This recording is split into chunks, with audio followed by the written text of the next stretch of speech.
New to programming? Watch on. Veteran programmers, do your duty and send this to a friend who's new to coding. Coding is not scary. Really. I know what you're thinking. Buckle down. Hit the books. You're expecting hours of painful concentration before anything even starts making sense. But I'm here to tell you that in just a few short minutes, we'll have you set up and running your first few lines of code right in your browser. Believe it or not, it may even be fun.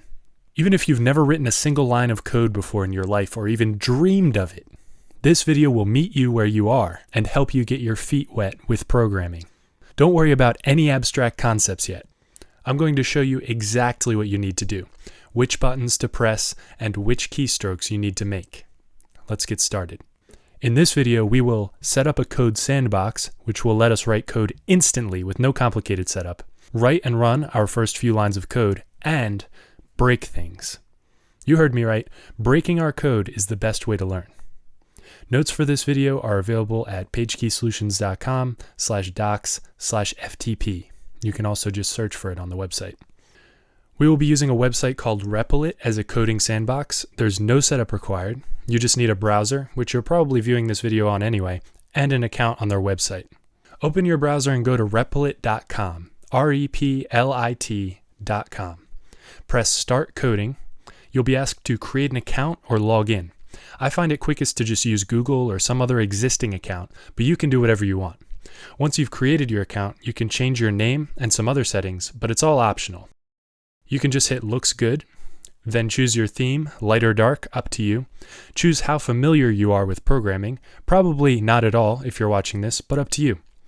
You can answer this question or just hit Skip. Now close the pop-up and press Create.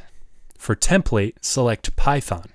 It will generate a name for you, then press Create REPL. Close the tutorial pop-up and we're ready for our first lesson.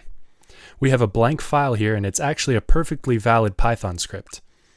Let's run this file and see what it does. Press the green Run button. As you can see, it does nothing. Nothing gets printed to the screen, but there are no errors either, so that's good. Now it's time for our first line of code. It's important that you type this exactly as I do. Make sure that you get the parentheses and quotation marks right. Just type print, left paren, quote, hello world, quote, right paren. Press run and you'll see our message printed to the screen. Now that we see what works, let's take a look at what doesn't work. First, if you just type the string, nothing happens. You haven't told it to do anything. You've just written a string down in the file. It's not a command. If we make up our own function, such as say, instead of using print, it won't like that either. It says say is not defined. A really common mistake is forgetting the quotation marks. As you can see, this also causes a big red error. Finally, the last permutation of things that we can mess up is forgetting parentheses. If you forget the parentheses, that doesn't work either. Enough breaking things, let's get back to what works. Say we want to print the message a few times. We can copy and paste the line. Each line executes sequentially, one after the other. We can copy and paste a ton of lines if we need to, but this is pretty inefficient. There's a better way. Let's let the computer do the heavy lifting using a loop. We'll learn more about loops later. For now, write this exactly as it appears on the screen. For I in range of 20. Don't forget the parentheses and the colon. Print our message. Just like that, we've printed the message 20 times with only 2 lines of code and no copy pasting. As a bonus, we can easily change this number to 40 or 100 or 1000 or any number of times that we'd like to execute the print function. Starting to see the power of code? You can save a lot of effort by using programming to automate tasks.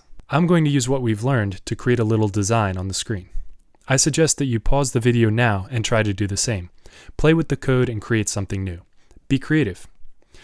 Don't feel bad if you break it. Every error you run into is a puzzle to solve and a lesson in disguise. Done? Great work. Pat yourself on the back, my friend. You've written some code and you're a programmer now. Stay tuned for the next video where we'll learn a bit more. If you thought this was helpful, consider liking the video and subscribing. If you run into issues or want to share your opinion, feel free to leave a comment. That's it for this first-time programmer lesson. Thanks for watching.